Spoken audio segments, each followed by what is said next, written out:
ask about is that, we've all been through this tumultuous year. At the beginning of 2020, we did not know what was going to be on the cards, really. And it's just been completely not what anyone expected, and very rich in learning as well from that point of view. And we're coming to the end of the year now.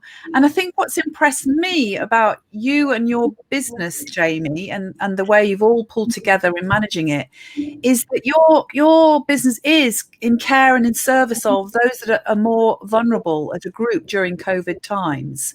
And yet you've managed it all absolutely brilliantly. So I'd like to hear a bit more about how you navigated that challenging journey through this year, really.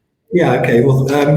Yes, it has certainly been a very interesting 2020, and I think I could speak a lot with many people when we say we're looking forward to that ending and us stepping forward to a positive 2021. I mean, what's important for us is that everybody ages differently. So the worst thing that we can do is try to treat everybody as a single. So our success as a business is to treat people very much on their own terms, to try and see us challenging an issue through the eyes of the resident, their network, their family, as well as our colleagues and our families. And it became quite evident in the early parts of this year that there was a significant risk coming over the channel, coming over towards us. So we devised our plan. It was a 5-point plan. Where we spent a considerable amount of time across all people within the business and some residents to say we're going to lock down, but we're going to do it at the appropriate time in advance of any government plan about locking down, to say we're going to do this. It's all about a focus on your safety and then a focus on our safety. So we devised a team of people across the business and empowered that team into coming out with a solution and then putting that back into a very simple format that our investor could understand and support. We then were able to be, as the world went crazy, we walked into that in a very calm way, in a collaborative way, as the whole company knowing exactly what our action plan is. So when we went to lockdown on the 22nd of March, I think it was, we stepped into that. We had a crisis comms call straight afterwards at whatever time, 10 o'clock at night. Yes, devise into stage 5, push, we're on. So we're on. And then immediately as we did that, we instigated our re-inspired plan, which is, right, how are we going to get out of this? How are we going to get back to a new normal? Taking government intervention, but also wrapping it around with our own confidence check. So we had our look out the window. Is it sunny? Doesn't matter what it's saying in the weather forecast. Let's check this out. Yes. And we empowered our team, and everybody across the business, all 300 people, knew which time we were in and knew what we were doing.